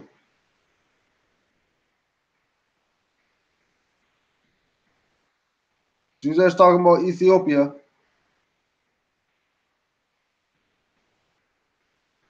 because you already know that that's Ethiops, which is Greek. Stop the BS about Moors is Greek and all this.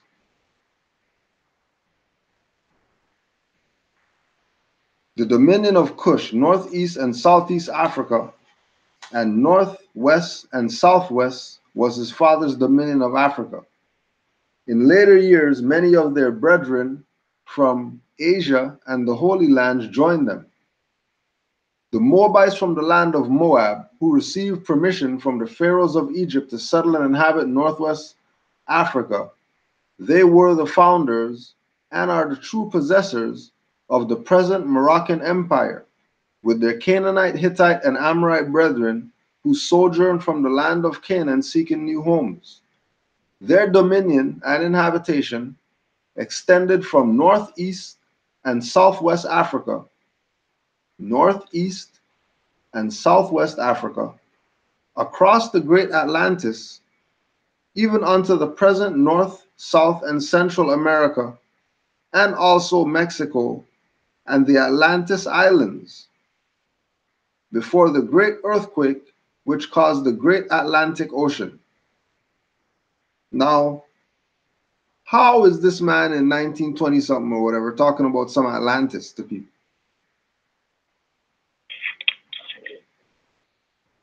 And he not once mentioned the word Pangea either. Not mention Caribbean islands, not mention West Indies, not mention Greater Antilles, Lesser Antilles, none of that. Atlantis Islands.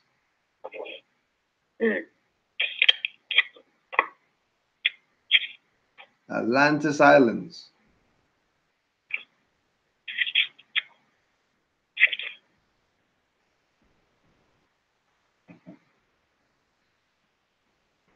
Right. Also, if you read the book Nature Knows No Color Line, on page 73, he says, now when Claudian wrote, and for a long time after, Maurus signified a great deal more than a native of Mauritania. Any Latin dictionary, any old one at least, will tell you that Maurus is a Moor, a black Moor, or a Tony Moor. And it goes on to say, the Italian dictionary says Moro or Uno Nero di Ethiopia, means black man of Ethiopia. Now, when you go into the notes, because it's like, you know how when you're writing a book and then they might have like 1 or 2 or whatever, or asterisk, that means like, you know, how to say, like go down and see the notes. When you go to the notes, it says, Nueva Encyclopedia of Italy says, Negri, Mori, Ethiopi, Melanici are various names to describe that portion of the human race with black skins and who are descendants of Ham, son of Noah. Right? Now, goes on, he said, the Ethiopians are spoken of as Moors, very black, and he says, goes down a little bit more, and he says, Sir John Mandeville, 14th century traveler, wrote, and men of Nubia, that is Ethiopia, be Christian, but they be as the Moors for the great heat of the sun. In chapter 17, he calls the Ethiopians Moors.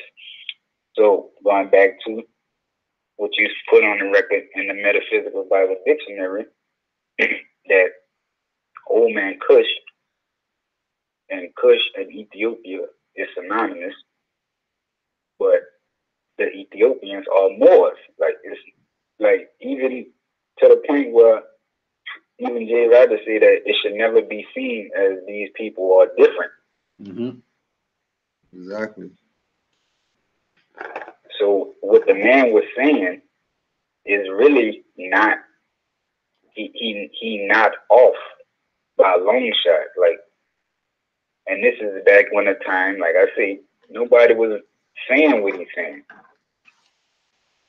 Like, can anybody imagine living in a world where around you, even like with him being, I'm pretty sure that your Cherokee history, your Cherokee heritage and all of that, and then you coming into something that they never even told him. Then he found out that Cherokee is some BS, and you know, we are Moors. Like, this it resonates on a metaphysical level, even that, going back to the divinely divin or divinous, you know, dealing with of or ordained by a god.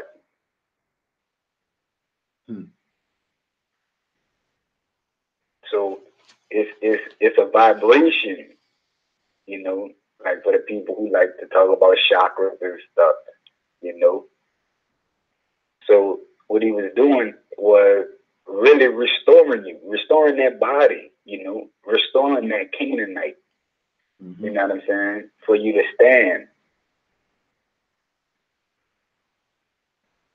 But yeah, I just wanted to add that because I just thought about it when you say, when you go to Ethiopia in the metaphysical, they tell you to go see Kush.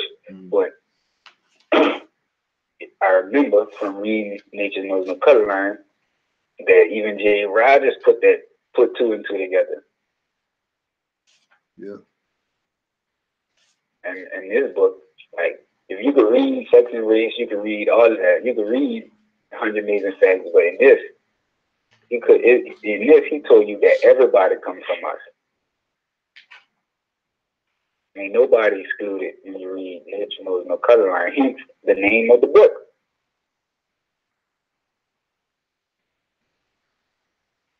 Yeah.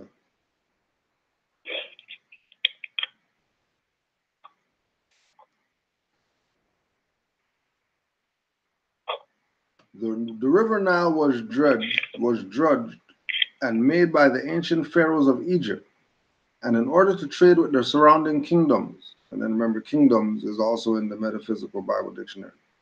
Also, the Niger River was dredged by the great pharaoh of Egypt in those ancient days for trade, and it extends eastward from the river Nile westward across the great Atlantic.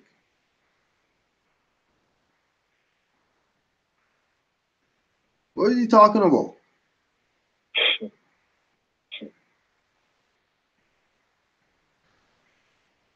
That the Niger River,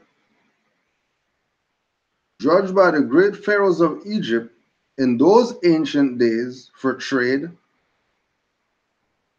extended eastward from the Nile River, westward, across the great Atlantic.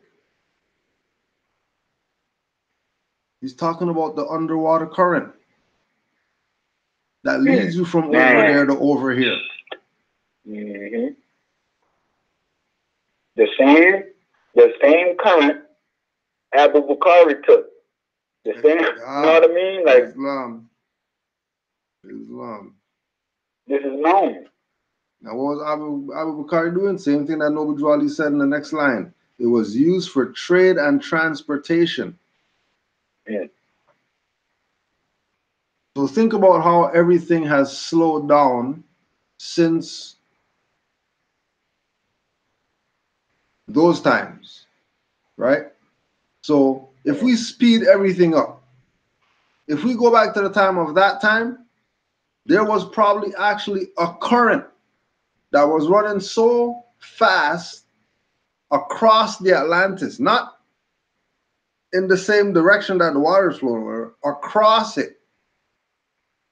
That all you have to do is put the boat in the water and you're gonna go to gone. You're gone.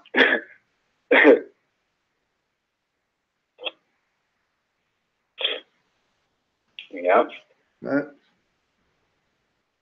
According to all true and divine records of the human race, there is no Negro, black, or colored race attached to the human family, because all the inhabitants of Africa were and are of the human race, descendants of the ancient Canaanite nation from the Holy Land of Canaan. Remember, the Canaanite nation is comprised of many kingdoms. This is why the point could be made that these people who are claiming that they're whatever are really attached to the human family, because everybody's part of the one people, no matter how they look. What your ancient forefathers were, you are today, without doubt or contradiction. There is no one who is able to change man from the descendant nature of his forefathers, unless his power extends beyond the great universal creator Allah himself. These holy and divine laws are from the prophet Noble Drew Ali, the founder of the uniting of the Moorish Holy Temple of Science of North America. Right? The founder of the uniting of the Moorish Holy Temple of Science. What do you have today in that? Separation. Which lets you know that they're not obviously with the prophet. And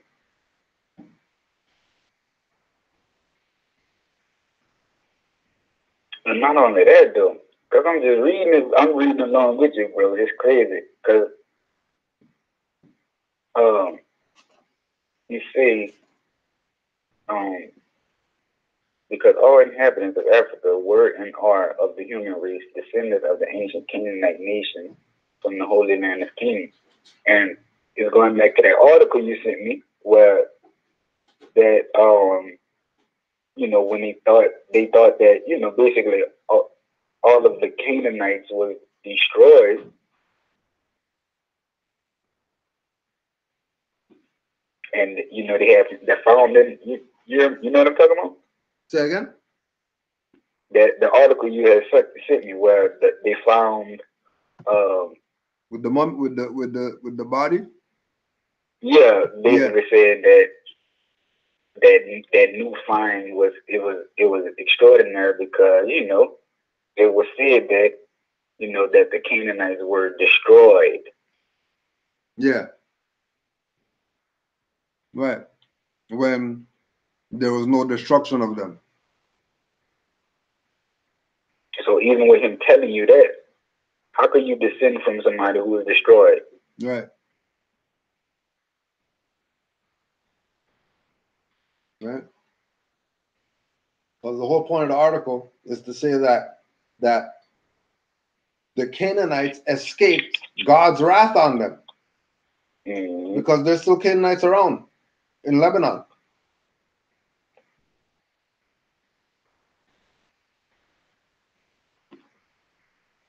They're saying that there was no annihilation of some Canaanites. There's descendants of those people right now in Jordan, Lebanon, Syria, Palestine, all that. Because remember, God made the call, destroy them. Yeah. Is the whole point. And if they're still around, then obviously God didn't do his job. Yeah, there's some inconsistencies in that. That's some inconsistencies in the thing that everybody carry around, and, you know, that's just all they need. Like I just said, right? We didn't even coming up. We didn't make a connection to the people of the Bible. We was brought up like, at that time, those people existed and this is what's done, and now what's going on now is no connection. There's nothing to deal with, you know, today's time. When that is a complete and intentional, you know what I'm saying? Knowing what you know now, knowing what I know now, that even that disconnection was intentional. For you to read this thing like this don't have nothing to do with me, but I need to be like these people in this Bible, whatever.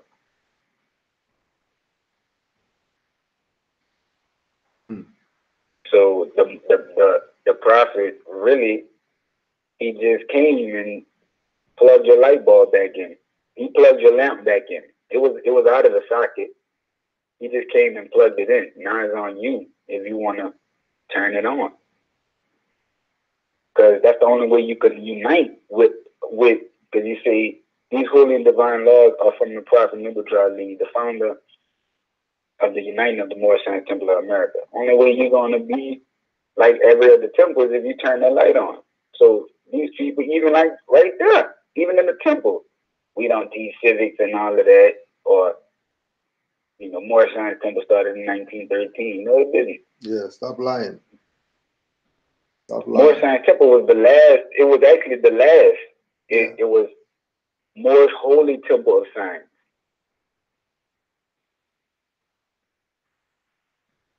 Yeah. Then it, you know, like when you read the prophets literature, if, you know, these quote unquote temple guys and all of these people actually do that, he'll tell you. Then it became what you now know and what everybody thinks. Like it wasn't MSTA from the beginning.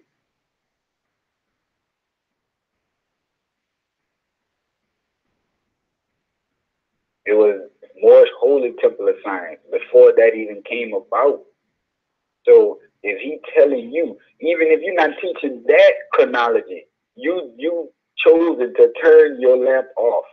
You don't want to unite with the rest of the temples, which is what the prophet brought. Yeah.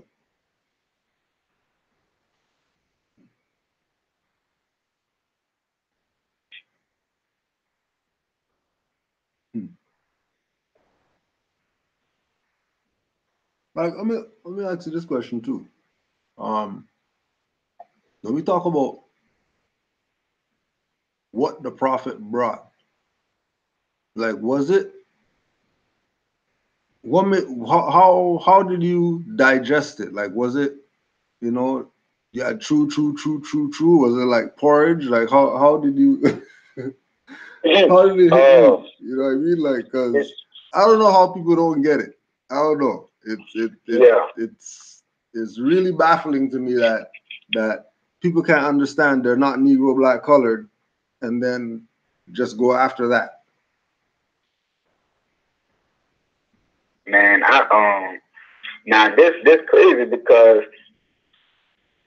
you know, I shared this story with a lot of people that it was about 2012 or 2013 when the damn Hidden Colors movie came out, and you know they said the stuff about we are actually Moors and all, and that you know it just stayed with me. You know what I mean? It was like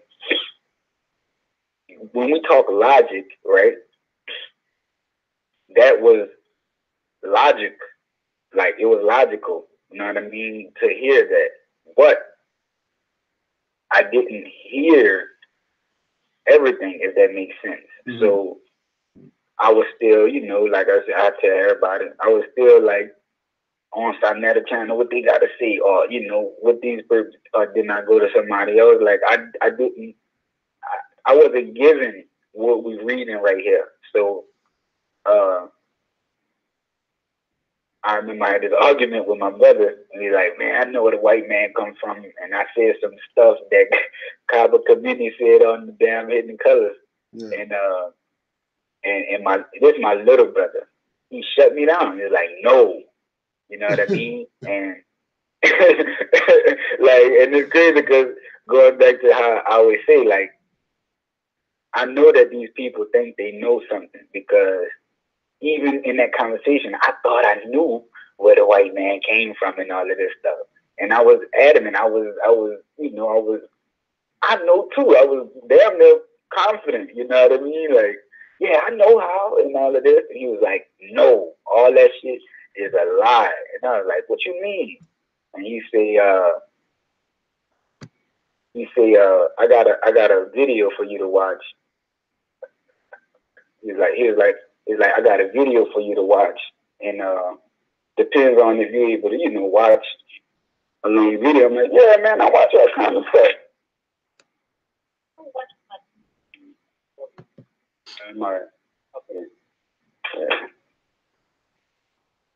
Goddamn Constantine, always at work. But yeah, so I was like, yeah, man, I watch stuff, you know, I don't care, you know, I like knowledge and all that. And he played Abdullah when he was on the couch with Sadmeta. And man, when I tell you, because this is the first time I even heard Prophet Noble Ali. Like, I didn't hear that. You know what I mean? I didn't hear I didn't hear none of that. So once that's once I was led that way, and I started to then, because even like when they put me on my butt, like I felt played, and I swear I never took the word of nothing without me checking it out. Even like I said, I started watching Abdullah, and you hear him say, "Don't believe me, go look it up. Everything I tell you, research this." I had never heard nobody say that. I never heard a pastor say that. I never heard a teacher say that. It's just a whole bunch of stuff started happening that never happened in all of these years of thinking I knew something. So, you know, I started to like watch videos, and then I watched like it was a documentary about the prophet. I watched that, you know, but nothing sunk in until I got my Quran. You know what I mean? Like when I started to get the literature of this man, you know, like my one-on-ones and stuff, and as I began to read it, you know, studying, some things, you know, I didn't have all the answers, you know. Like you said, man is not about being told. So as I continue to go and go, I started to make the connections. Like, but it wasn't until I bought Bringing People Back into the Constitutional Fold from R.V. Day. That is, I recommend that for anybody, you know, because that book is what put it all into perspective. I knew Prophet told us we wasn't even colored black, you know. At that time, you know, I thought I had to be in the temple and all of this stuff. Yeah. And, you know, like I felt like I wouldn't, you know, like I didn't even know about compromised temples at the time, you know what I mean? So when I read that book, it put it all in perspective. I was like, hold on. Now I see the grandeur of what this man brought, what he did, why he did, you know.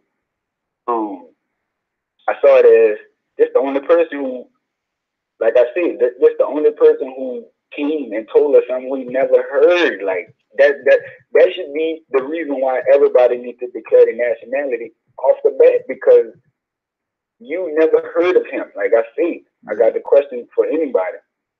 Why isn't Noble Ali ever mentioned in Black history? I've been through years and years and years and years and years of Black history. They talked about Harriet Tubman, Rosa Parks, Martin Luther King, Malcolm X. The list goes on. That's another thing when we talk logic. Just the light went off. Like, oh, why? So why would they, you know, like, why would we be calling ourselves an adjective all these years? Why would we, you know, like even like this? Anybody can answer this. From you to the chat. How many times have you heard this? Seems like everybody could stick together but black people. But all them years and years of hearing that, nobody ever even chose to try to start sticking together. We started to openly confess, like, Then when you get comedians, you know how black people is and all that. We the only, like, we was stripped. And this is the only man who came back. Is like, it's just like if you drop your wallet and you be like, man, I done lost my wallet. And then, you know, divinely, somebody be like, hey, you dropped this wallet. And they come back and give it to you. Yeah. Not that person who's going to see the wallet. Oh, yeah, let me check his wallet. Oh, he got $100 in here. Let me try to max his card out and all that. Mm-hmm. That's the feeling I got. What the prophet did was that person who came back, like, you know, I lost my phone. Instead of somebody, you know, ignoring every call I might call from somebody else's phone just to see if somebody got it. Somebody, you know, now they, oh yeah, I got a phone. I'm about to hit up whoever I can hit up. What Drew Ali did was gave you back that phone. You lost it.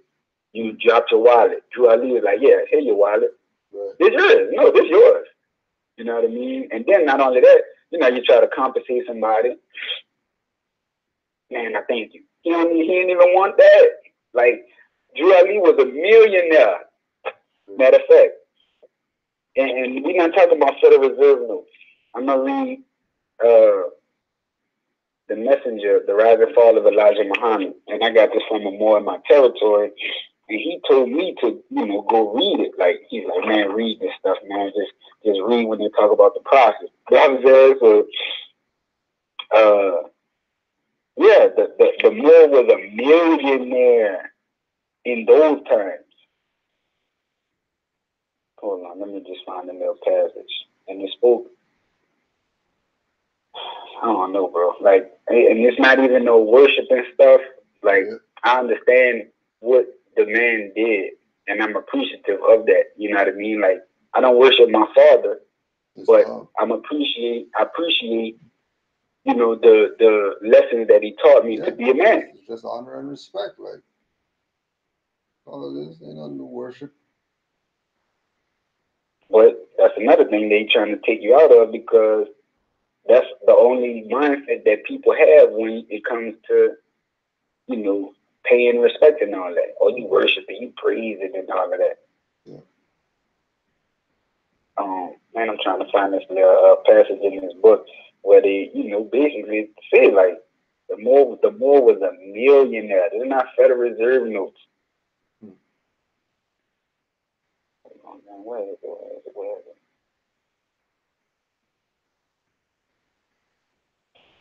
What was the book again? The Messenger, The Rise and Fall of Elijah Muhammad. In this book, they speak on Noble Drew Ali. And if you know what you know, you may, you know, like how you say, chew the flesh, spit out the seeds and all of that, because they do get colorful. Yeah. All right. While you're looking for that, let me finish up the chapter. Please. Yeah. There is no one who is able to change man from the descendant nature of his forefathers, unless his power extends beyond the great universal creator Allah himself. These holy and divine laws are from the Prophet Noble Drew Ali, the founder of the uniting of the Moorish Holy Temple of Science of North America. These laws are to be strictly preserved by the members of all the temples of the Moorish Holy Temple of Science, that they will learn to open their meetings and guide it according to the principles of love, truth, peace, freedom, and justice. Every subordinate temple of the Grand Major Temple is to form under the covenant of love, truth, peace, freedom, and justice, and create their own laws and customs in conjunction with the laws of the Holy Prophet and the Grand Temple.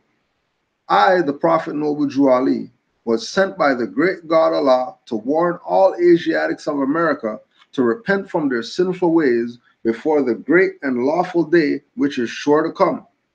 The time has come that every nation must worship under his own vine and fig tree, and every tongue must confess his own. Through sin and disobedience, every nation has suffered slavery, due to the fact that they honored not the creed and principles of their forefathers. That is why the nationality of the Moors was taken away from them in 1774, and the word Negro, black, and colored was given to the Asiatics of America who were of Moorish descent because they honored not the principles of their mother and father and strayed after the gods of Europe whom they knew nothing of.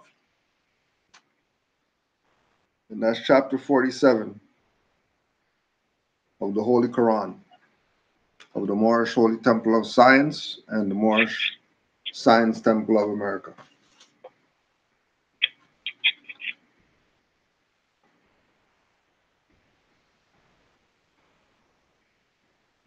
Islam. Peace more.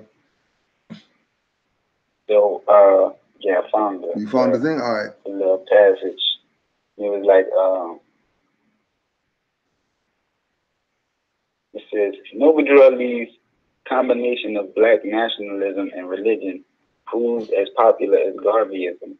And within 10 years, there were chapters of the Moorish Science Temple of America in cities in the Northeast and Midwest. By 1928, Drew Ali had established 17 temples in 15 states, that one in Chicago being the largest and most profitable. From his office there, he manufactured oils and herbal remedies for countless ailments, among which were Old Moorish Healing Oil, Moorish Purified Bath Compound, and Moorish Herb Tea for human ailments, right? And on the next page, it goes on to start saying that all right, here we go. Apparently,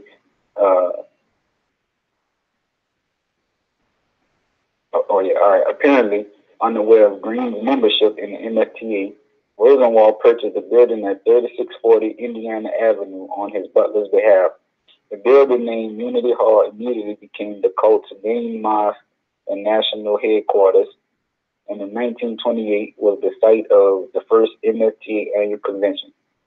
By early 1929, Unity Hall was the center of Drew Ali's own multi-million-dollar empire.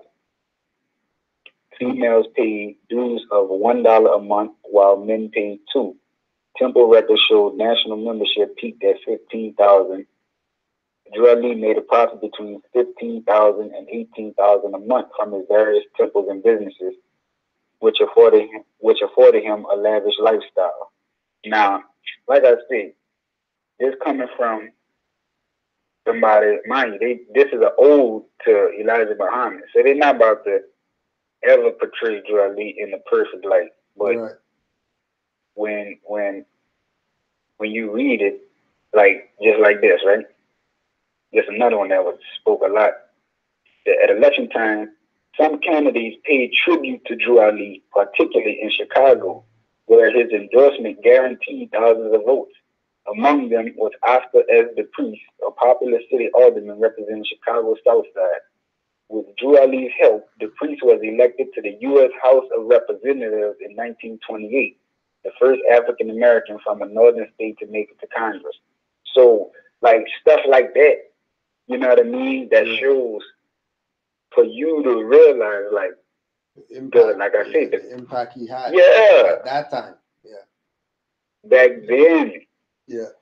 like, it's just like, you know how people say, like right now, you see election campaigns and all of that, and they need endorsements. Well, guess what? Back then, they was paying tribute to Drew Ali for him to be on their side.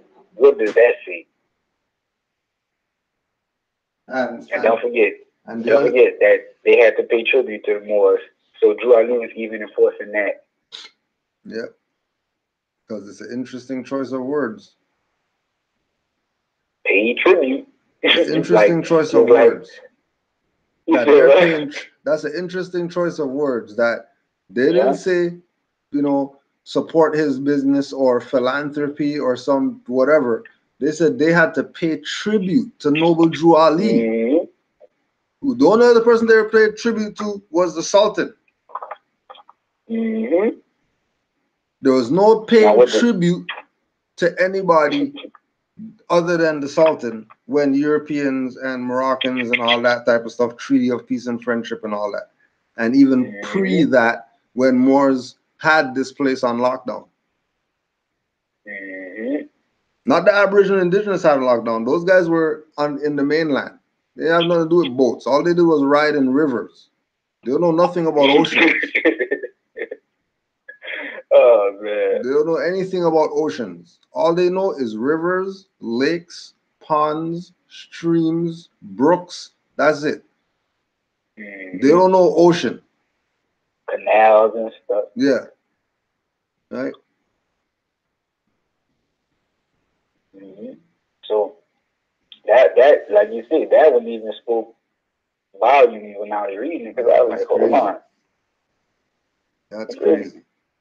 It just reminded me of that picture in Hakeem Bey's book when he had the picture of the one of the representatives from the United States, where he was at the foot of the day of, what was it? Oh yeah.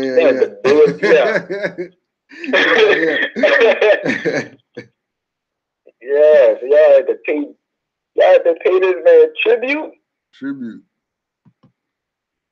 Paying tribute. They didn't say they greased his pockets or none of that. Yep. Paid tribute to the prophet. And this is before this whole crash and all of that. Yeah. Before the Federal Reserve knew it. So what you think they was paying him in? What tribute were they paying him? Like we say pay a lot. We know right now we can't pay for nothing. But this time, they were really paying. Actually, they were actually paying. Yeah, that's actually denotatively paying. Yeah. Yep. I want to say Islam to all the Moors worldwide. I will that you learn something tonight again from the Prophet's teachings.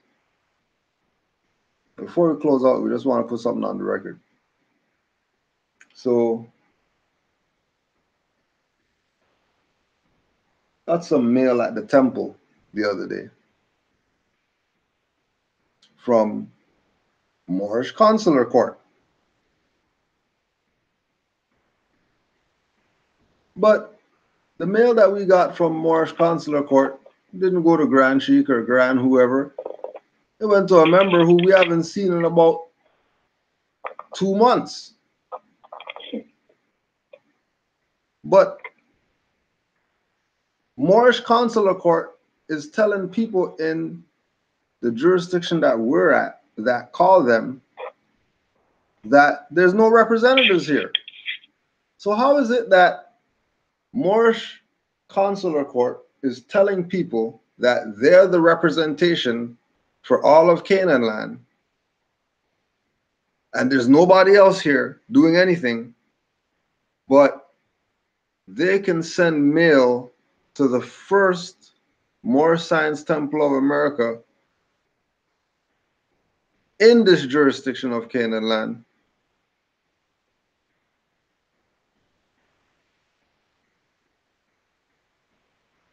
Know that these people out here are playing games.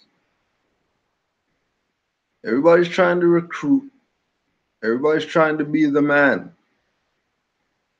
Do not be fooled by people trying to be the man. Go study. Recognize that the priesthood is dead. And there's no room for anybody playing priest with you right now. Playing your vizier and your consular general and all that BS. Not need to just go study. You know, Europeans doing anything like that. The majority of the time it's some type of campaign or quote unquote inquisition against the Moors, which never stopped. So why are you complaining? There's nothing new that it's all about stopping the Moors. Why newbie people think that this is some new stuff because you know you're a Moor, they're trying to whatever. This is not about you, you selfish jackass.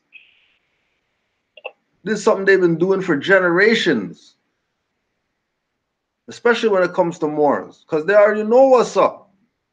Don't you hear the man had $1 million enterprise going on in the 1920s? The hell you think is going to happen if these people have to start paying tribute now to all Moors? Forget Noble Drew Ali paying tribute. How about they have to pay tribute to all the beneficiaries?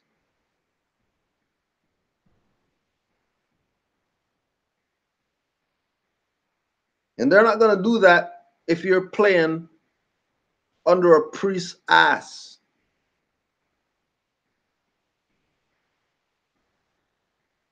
If you're playing ride a priest's dick, they don't respect that. They don't respect that at all. They look at that as some cowardly stuff. So Islam to all the Moors, the true and faithful, peace and love. Brother Jeremy, you got some closeouts? For Islam to the family, Islam to the nation, Islam to the Moors in the chat, Islam to the process of bringing something we never heard before. You know, Islam to the dirty Moors.